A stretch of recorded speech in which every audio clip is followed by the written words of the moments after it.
अस्सलाम वालेकुम, welcome to modern course. आज वेब डिज़ाइनिंग के लेक्चर नंबर 7 के साथ आपकी खिदमत में हाजिर हूँ। तो दोस्तों, लास्ट लेक्चर में हमने फ़ॉन्ट स्टाइल के कुछ टैग्स को डिस्कस किया था।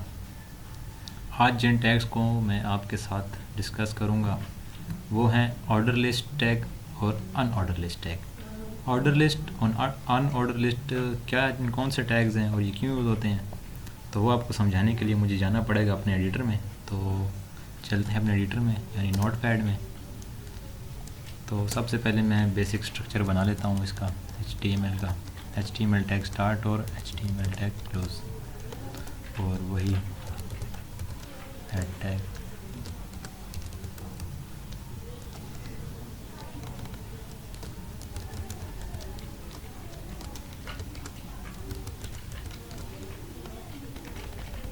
और बॉडी टैग लिखना लाजमी है क्योंकि बॉडी टैग के अंदर हमने काम करना है।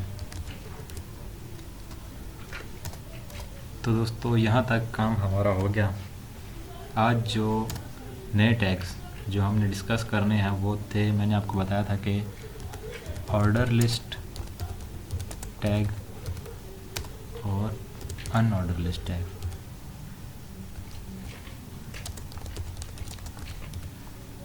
अब नाम से इन दोनों का फ़र्क आपको समझ तो आ रहा होगा, पर मैं आपको प्रैक्टिकली समझाना चाहूँगा कि ऑर्डर लिस्ट और अनऑर्डर लिस्ट में क्या फ़र्क है।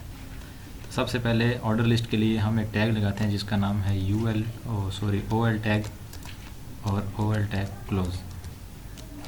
ये हमने ऑर्डर लिस्ट के लिए एक टैग लगाया।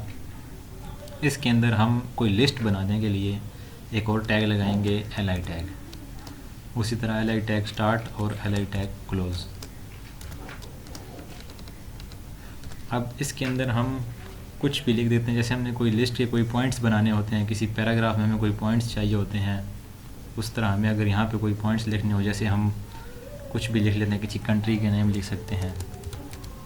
एक नेम मैंने पाकिस्तान लिख दिया, फिर मैंने लिस्ट टैग यानी LI टैग स्टार्ट किया, LI टैग क्लोज़ किया। इसके अंदर मैं इंडिया लिख देता हूँ।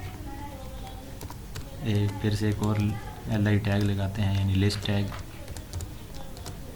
इसके अंदर हम किसी और कंट्री का नाम जैसे चाइना लिख देते हैं। बहुत अच्छी कंट्रीज़ हैं तीनों। इसको Ctrl+S करके डेस्कटॉप पे index.html के नेम से सेव करते हैं और ब्राउज़र पे अपने पास इसका प्रीव्यू ओपन कर लेते हैं। तो ये देखें, ऑर्डर लिस्ट टैग और अनऑर्डर लिस्ट टैग, ये मैंने टैग जो टेक्स्ट था वो ऊपर वैसे ही लिखा था आपको बताने के लिए कि आज हम क्या पढ़ रहे हैं। तो ये ऑर्डर लिस्ट टैग में देखें, एक लिस्ट मेरे पास बनी है 3 नेम्स की जो मैंने वहाँ लिखे हैं, और साथ ये नंबरिंग हो चुकी है कि 1 नंबर पे पाकिस्तान, 2 इंडिया, 3 चाइना। इसी तरह हमारे पास अनऑर्डर लिस्ट है। और लास्ट लेक्चर में हमने एक टैग पढ़ा था ब्रेक का टैग, तो वो हम यहाँ पे यूज़ कर लेते हैं। अच्छा मौका है, आपको रिवाइज भी हो जाएगा। इसको Ctrl+S करके यहाँ प्रीव्यू कर दें तो देखें ये एक काम करते हैं, अगर हम इस टैग को यहाँ पे अलग ले आते हैं, इसको मैं यहाँ से कट करके यहाँ पे पेस्ट कर देता हूँ और इसके लास्ट पे भी ब्रेक का टैग लगा देता हूँ। तो दोस्तों, पहले जो हमने बनाई यहाँ तक, ये थी हमारे पास ऑर्डर लिस्ट। अब हमने बनानी है अनऑर्डर लिस्ट। ऑर्डर लिस्ट में तो आपको समझ आ गई होगी कि ये नंबरिंग के साथ, हम जो भी लिस्ट बनाते हैं वो नंबरिंग के साथ हो जाती है, जैसे 1 2 3 4 इस तरह चलते चलते आगे। अनऑर्डर लिस्ट में हमारे पास क्या होता है वो देख लेते हैं। तो उसके लिए हम एक टैग है UL टैग स्टार्ट और UL टैग क्लोज कर लेते हैं। ऑर्डर लिस्ट में और अनऑर्डर लिस्ट में सिर्फ यही फ़र्क है। तो टाइम को बचाने के लिए हम ये जो OL टैग के बाद जो हमने टेक्स्ट लिखा था इसको हम कॉपी कर लेते हैं, Ctrl+C से कॉपी करके इसके अंदर यहाँ Ctrl+V से पेस्ट कर लेते हैं। तो इसको पेस्ट करने के बाद इसको Ctrl+S करके वहाँ देख लेते हैं इसका प्रीव्यू।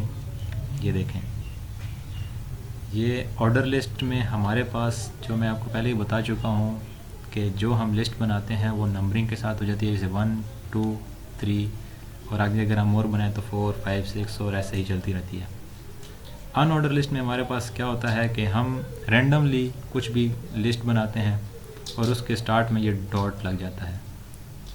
जैसे मैंने यहाँ पे इसको दी नंबरिंग दी और यहाँ पे इसको रैंडमली किया, तो यहाँ पे साथ कोई नंबरिंग वगैरह नहीं, इसे हम कहते हैं अनऑर्डर लिस्ट। तो आज जो हमने टैग पढ़े हैं वो है ऑर्डर लिस्ट और अनऑर्डर लिस्ट। ऑर्डर लिस्ट के लिए हम OL का टैग स्टार्ट करते हैं, OL का टैग क्लोज़ करते हैं, और जो लिस्ट हमने बनानी हो यानी कि जो नेम्स लिखने हो उनके स्टार्ट में और एंड पे LI टैग को जो टैग है उसको हम स्टार्ट करते हैं और क्लोज़ करते हैं। इसके अलावा अनऑर्डर लिस्ट में UL टैग है हमारे पास, उसको स्टार्ट किया, UL टैग को क्लोज़ किया, उसके अंदर हमने जो लिस्ट बनानी है उसके स्टार्ट में LI टैग स्टार्ट किया और एंड पे LI टैग को क्लोज़ कर दिया। तो आज का लेक्चर सिर्फ यहीं तक का था, तो इंशाल्लाह मिलते हैं नेक्स्ट लेक्चर के साथ। तब तक के लिए